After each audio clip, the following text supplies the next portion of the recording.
ತೆಂಗು ಬೆಳೆಯೋಕ್ಕಿಂತ ಮುಂಚೆ ಈ ವಿಡಿಯೋನ ನೀವು ನೋಡೋದು ಮರಿಬೇಡಿ. ಬಹಳ ಜನ ಏನು ತೆಂಗು ಇವತ್ತು ಬೆಳೀತಿದ್ದೀರಾ, 90% ನೀವು ನಾಳೆ ಈ ವಿಡಿಯೋ ನೋಡೋ ಪರಿಸ್ಥಿತಿ ಬರುತ್ತೆ. ಅದಕ್ಕೆ ಇವತ್ತೇ ನೋಡಿ ಅಂತ ಹೇಳ್ತೇನೆ. ಬನ್ನಿ ವಿಡಿಯೋ ಶುರು ಮಾಡೋಣ. ಬರೋದಾದ್ರೆ ಗೊಬ್ಬರ ಏನು ಕೊಡಬೇಕು, ಅದಕ್ಕೆ ಕಾಯಿ ಬರ್ತಾ ಇಲ್ಲ, ಹಂಗಾಗ್ತಿದೆ ಹಿಂಗಾಗ್ತಿದೆ ಅಂತ ಹೇಳ್ತಿದ್ರು. ನಾನು ಅದಕ್ಕೆ ಒಂದು ಎಕ್ಸ್ಪೆರಿಮೆಂಟಲ್ ಪ್ಲಾಟ್ ತೊಗೊಳ್ತಾ ಇದ್ದೇನೆ. ನಮ್ಮದೇ ಇದು ತೋಟ, ಇದು ಗಂಗಾಬೊಂಡಂ ಕ್ರಾಸ್. ನನ್ನ ಹಿಂದೆ ಇರೋ ಗಿಡಗಳು ವೀಕೆಸ್ಟ್ ಗಿಡ, ನನ್ನ ತೋಟದಲ್ಲಿರೋ ವೀಕೆಸ್ಟ್ ಗಿಡ. ಇದರಲ್ಲಿ ಕಾಯಿ ನೀವು ನೋಡ್ಬೋದು ಭಾಳ ಕಡಿಮೆ ಇದೆ.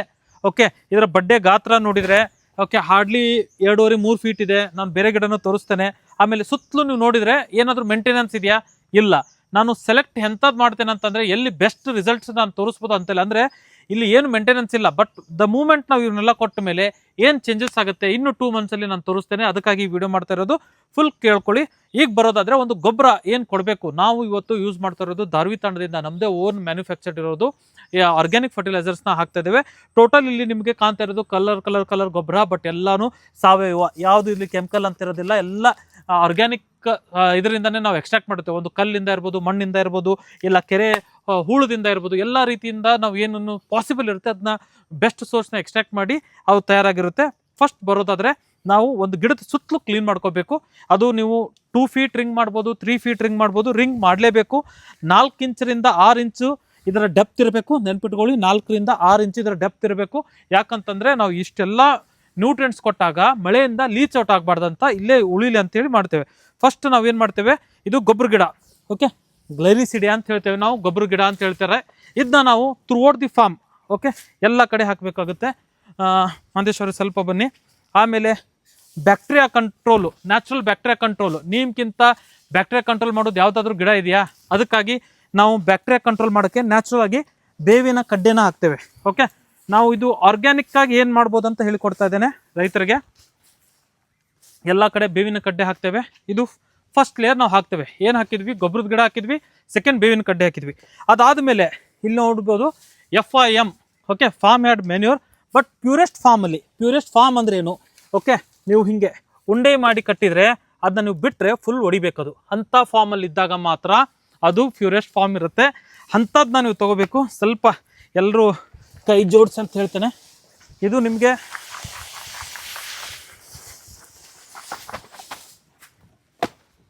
ಇನ್ನೊಂದು ಹಾಕಿ, ಕನಿಷ್ಠ 20 kg ಅಷ್ಟು ಮಿನಿಮಮ್ ಹಾಕಬೇಕು.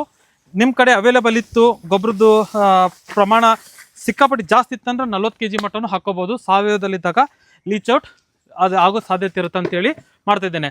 ಇನ್ಸ್ಟಾಗ್ರಾಮ್ದವ್ರಿಗೆ ಪಾರ್ಟ್ 2 ನೋಡೋದು ಮರಿಬೇಡಿ. ಓಕೆ, ಈಗ ಇದು ಒಂದು ಬೇಸಿಕ್ ಆದಮೇಲೆ ಏನು ಮಾಡ್ಬೇಕಂತಂದರೆ, ಈ FIM ಅಲ್ಲಿ ಹುಳುಗಳು ಇರೋದು ಸಾಮಾನ್ಯ. ಏನು ಹುಳ? ಗೊಬ್ಬರ ಹುಳ ಇರುತ್ತೆ, ಸಮ್ಟೈಮ್ಸ್ ಬೇರೆ ಹುಳ ಇರುತ್ತೆ. ಅದಕ್ಕೆ ನಾನು ಬಳಕೆ ಮಾಡ್ತೇನೆ ನೀಮ್ ಕೇಕ್. ಓಕೆ, ಬೇವಿನ ಹಿಂಡೆ ಕಂಪ್ಲೀಟ್ ಫೈನ್ ಗ್ರ್ಯಾಂಡ್ ಆಗಿರೋದು, ಕ್ಲೀನ್ ಇರೋದು ನಮ್ಮ ಕಡೆ ಸಿಗುತ್ತೆ ದಾರ್ವಿ ತಂಡದಿಂದ. ಅದನ್ನ ತೊಗೋಬೋದು ನೀವು. ಇದನ್ನೂ ನಾನು ಇಲ್ಲಿ ಹಾಕ್ತೇನೆ. ಎಲ್ಲ ಕಡೆ ಹಾಕಿಬಿಡಿ. 3 kg ಮಟ್ಟ ನೀವು ಹಾಕೋಬೋದು. ನಿಮ್ಮ ಫೈನಾನ್ಷಿಯಲ್ ನೋಡ್ಕೊಂಡು ಹಾಕೋಬೋದು. ನಾವು ಇವತ್ತು 2.5-3 kg ಮಟ್ಟ ಡ್ರೈ ಇರುತ್ತೆ, ವೆಯ್ಟ್ ಇರೋಲ್ಲ. ಹಾಗಾಗಿ 3 kg ಸಫಿಷಿಯೆಂಟ್ ಇರುತ್ತೆ. 1 kgಗೆ 30 ರೂಪಾಯಿ ಮಟ್ಟ ಬೀಳುತ್ತೆ. ವರ್ಷಕ್ಕೆ ಒಮ್ಮೆ ಮಾಡಿದರೆ ಸಾಕು. ಓಕೆ, ವರ್ಷಕ್ಕೆ ಒಮ್ಮೆ ಮಾಡಿದರೆ ಸಾಕು.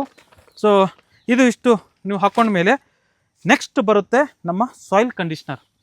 ಸಾಯಿಲ್ ಕಂಡೀಷ್ನರ್ ಮುಖ್ಯ. ಒಂದು ಮಣ್ಣು ಬೇರೆ ಬೇರೆ ರೀತಿಯಲ್ಲಿ ವರ್ತಿಸುತ್ತೆ. ಅಂದರೆ ಮೇಲಿ ಮಣ್ಣು ಬೇರೆ ಇರುತ್ತೆ, ತಳಗಡೆ ಮಣ್ಣು ಬೇರೆ ಇರುತ್ತೆ. ಅಂದರೆ ಸ್ಲೋಪ್ ಇದು ಜಾಗದಲ್ಲಿ ಹೇಳ್ತಾ ಇರೋದು. ಕಪ್ಪು ಮಣ್ಣು ಬೇರೆ ಇರುತ್ತೆ, ಕೆಂಪು ಮಣ್ಣು ಬೇರೆ ಇರುತ್ತೆ. ಇದನ್ನ ರೆಗ್ಯುಲೇಟ್ ಮಾಡೋಕ್ಕೆ, ಇದನ್ನ ಕಂಡೀಷನಿಂಗ್ ಮಾಡೋಕ್ಕೆ, ಇದನ್ನ ಒಂದು ಸಮತಟ್ಟು ತರೋಕ್ಕೆ ನಾವು ಸಾಯಿಲ್ ಕಂಡೀಷ್ನರ್ ಯೂಸ್ ಮಾಡ್ತೇವೆ. ಏನು ಡೆಫಿಷಿಯನ್ಸಿ ಇರುತ್ತೆ, ಇಲ್ಲಾಂದರೆ ಏನು pH ಅಲ್ಲಿ ವೇರಿಯೇಷನ್ ಇರುತ್ತೆ, ಅದನ್ನ ಕಂಟ್ರೋಲ್ ಮಾಡೋ ಸಾಧ್ಯತೆ ಇದಕ್ಕಿರುತ್ತೆ. ಓಕೆನಾ? ಸೊ ಇದನ್ನ ಇದು ಆದಮೇಲೆ ನೀವು ಇದು 1 kg ಮಟ್ಟ ಒಂದು ಗಿಡಕ್ಕೆ ಹಾಕೋಬೇಕು. ಎಷ್ಟು? Soil conditioner 1 kg easily. ಹೆಚ್ಚಾದರೆ ಏನಾದ್ರು ಸಮಸ್ಯೆ ಆಗುತ್ತಾ? ಇಲ್ಲ, just to reduce the cost. Next ನಾವು ಮಾಡ್ತೇವೆ ಸೀಸಾಲ್ ಅಂತೇಳಿ, ನಮ್ಮ one of the finest product. ನೀವು ಇಲ್ಲಿ ನೋಡ್ಬೋದು. ಇದು 1 kg ಪ್ರತಿ ಗಿಡಕ್ಕೆ ಹಾಕಬೇಕು. ಇದರಿಂದ ಏನಾಗುತ್ತೆ, ಬೇರು, ಚಿಕ್ಕ ಬೇರು, ನ್ಯೂ ರೂಟ್ಸ್ ನಾವೇನಂತೀವಿ, ಅದು ಬೆಳೆಯೋಕ್ಕೆ ಹೆಲ್ಪ್ ಆಗುತ್ತೆ. ಮೈಕ್ರೋರಿಜಾ ಕಂಟೆಂಟ್ ಜಾಸ್ತಿ ಇರುತ್ತೆ. ಅದರಿಂದ ಹೊಸ ಬೇರು ಬೆಳವಣಿಗೆ, ಹೊಸ ಬೇರೆ ಕಂಡೀಷ್ನಿಂಗಿಗೆ ಇದು ಹೆಲ್ಪ್ ಮಾಡುತ್ತೆ. ತಿಳ್ಕೊಳ್ಳಿ, ಇದು ಸೀಸಾಲ್. ಓಕೆ, ಇದಾದಮೇಲೆ ಇದು 1 kgಯಿಂದ 1.5 kg ಮಟ್ಟ ನೀವು ಕೊಡ್ಬೋದು. ನಾವೇನು ಮಾಡ್ತೇವೆ, ಎಲ್ಲರಿಗಿಂತ ಮುಖ್ಯವಾಗಿ ಇಪ್ಸಮ್ ಅಂತ ಹಾಕ್ತೇವೆ. Okay, overall growth. ಇದರಿಂದ ಇಪ್ಸಮ್ ಪುಡಿಯಿಂದ overall growth. Okay, fine sugar ಇದ್ದಂಗೆ ಕಾಣುತ್ತೆ, ಬಟ್ ಆರ್ಗ್ಯಾನಿಕ್. ಅದು ಮಣ್ಣು ಮತ್ತು ಇದರಿಂದ ಎಕ್ಸ್ಟ್ರಾಕ್ಟ್ ಮಾಡಿರ್ತಾರೆ. ಸೊ ಇದು ನಮ್ಮ ಓವರ್ ಆಲ್ ಗ್ರೋತ್ನ ಕಂಟ್ರೋಲ್ ಇರುತ್ತೆ. ಇದರಲ್ಲಿ ಕಾಯಿ ಉದುರೋದು ಸಮಸ್ಯೆ ಇರ್ಬೋದು, ಕಾಯಿ ಮೇಲೆ ಇದು ಗಂಟು ರೋಗ ಆಗ್ತಿದೆ ಅದನ್ನ ಕಂಟ್ರೋಲ್ ಮಾಡೋ ತಾಕತ್ತಿರ್ಬೋದು. ಆಮೇಲೆ ಮುಖ್ಯವಾಗಿ ಇಳುವರಿನ ಹೆಚ್ಚು ಮಾಡೋಕ್ಕೆ ಅದು ಬೇಕೇ ಬೇಕು. ಇದರ ಜೊತೆಗೆ ಭಾಳ ಮುಖ್ಯವಾದಂತಂದರೆ ಆರ್ಗ್ಯಾನಿಕ್ ಪೊಟ್ಯಾಶ್ ಇಲ್ಲ ಅಂತಂದರೆ ಇವತ್ತು ಯಾವುದೇ ಗಿಡ ನೀವು ಬೆಳೆದ್ರೆ ಅದರಲ್ಲಿ ಇಳುವರಿ ಬರೋದಿಲ್ಲ.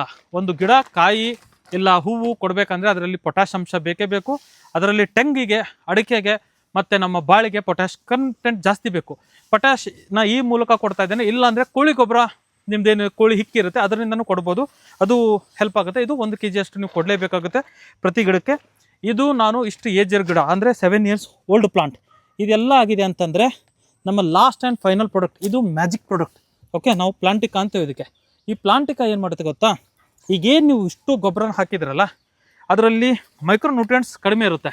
ಓಕೆ, ಅದರಲ್ಲಿ ಮೈಕ್ರೋನ್ಯೂಟ್ರಿಯೆಂಟ್ಸ್ ಕಡಿಮೆ ಇರುತ್ತೆ, ಅದನ್ನ ಫುಲ್ಫಿಲ್ ಮಾಡುತ್ತೆ. ಆಮೇಲೆ ಬೈಂಡ್ ಮಾಡುತ್ತೆ. ಈಗ ಇವೆಲ್ಲ ಗೊಬ್ಬರನ ಸಮಾನವಾಗಿ ಡಿಸಾಲ್ವ್ ಮಾಡಿ ಮಣ್ಣಲ್ಲಿ ಸ್ಟೋರ್ ಮಾಡೋಕ್ಕೆ, ಮಣ್ಣಲ್ಲಿ ಹಿಡ್ಕೊಳೋಕ್ಕೆ ಕೆಲಸ ಮಾಡುತ್ತೆ. ಸೊ ಪ್ಲಾಂಟಿಕಾ ಏನು ಮಾಡುತ್ತೆ ಅಂದರೆ it is A binding agent ಅಂತ ಹೇಳ್ಬೋದು ನೀವು, ಅಲಾಂಗ್ ವಿತ್ ಪ್ರೊವೈಡಿಂಗ್ ಮೈಕ್ರೋನ್ಯೂಟ್ರಿಯೆಂಟ್ಸ್. ಇದರಿಂದ ನಿಮ್ಮ ಗಿಡಕ್ಕೆ ನೆಕ್ಸ್ಟ್ 1 year ಯಾವುದೇ ಕೊರತೆ ಆಗಲ್ಲ, ಯಾವುದೇ ರೀತಿ ಡಿಸೀಸ್ ಬರಲ್ಲ ಬೇರಲ್ಲಿ. ಆಮೇಲೆ ಗ್ರೋತ್ ಕಾನ್ಸ್ಟೆಂಟ್ ಆಗುತ್ತೆ ಥ್ರೂಔಟ್. ಇದು ಏಜ್ ಮೇಲೆ ಮಾಡ್ಕೊತ ಹೋಗಬೇಕು. ಈ ಇದರ ಏಜ್ 7 ವರ್ಷ, ಅದಕ್ಕೆ ಇಷ್ಟು ಕೊಟ್ಟಿದ್ದೇವೆ. ಇಷ್ಟು ಯಾಕೆ ಕೊಟ್ವಿ ಅಂತಲೂ ಹೇಳ್ತೇನೆ. ಇಷ್ಟು ವರ್ಷ ಇದಕ್ಕೆ ಏನು ಕೊಟ್ಟಿದ್ದಿಲ್ಲ ಅಂಥೇಳಿ ಓವರ್ ಆಲ್ ಪ್ರಾಬ್ಲಮ್ ಏನೇನಾಗಿತ್ತು ಅದನ್ನು ರಿಕವರಿ ಮಾಡೋಕ್ಕೆ. ವರ್ಷ ಕೊಟ್ಟರೆ ಇಷ್ಟು ಖರ್ಚು ಬರೋಲ್ಲ. ನಿಮಗೆ ಒಂದು ಗಿಡಕ್ಕೆ 70 ರಿಂದ 100 ರೂಪಾಯಿ ಮಟ್ಟ ಒಂದು ವರ್ಷಕ್ಕೆ ಖರ್ಚು ಬರುತ್ತೆ, ಬಿಟ್ಟರೆ ಯಾವುದೇ ಖರ್ಚಿರಲ್ಲ. ತೆಂಗು ಬೆಳೆಗಾರರು ಇದನ್ನ ವಿಡಿಯೋ ನೋಡಬೇಕು, ತಿಳ್ಕೊಬೇಕು. ಇದರ ಮೇಲೆ ನಾವು ಮಣ್ಣು ಹೇಳೋದು ಇದು ಮುಗಿಸಿದ್ರೆ ಈ ಪ್ರೊಸೆಸ್ ಮುಗಿಯುತ್ತೆ.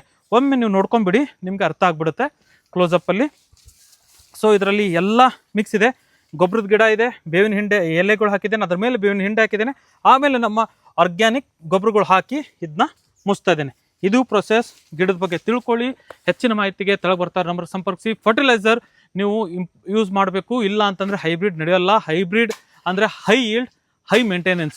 ಬಟ್ ಲಕ್ಕಿಲಿ ಗಂಗಾಬಣ್ಣಂ ಕ್ರಾಸಲ್ಲಿ ಬರೀ ಸಾವಯವನ ನೀವು ಕೊಟ್ಟರು ಏನು ಪ್ರಾಬ್ಲಮ್ ಆಗಲ್ಲ, ಸಾವಯವದಲ್ಲೇ ಬೆಳೆಯುತ್ತೆ. ಇಷ್ಟು ಹೇಳ್ತಾ ನನ್ನ ಮಾತು ಮುಗಿಸ್ತದೆ. ನಮಸ್ಕಾರ.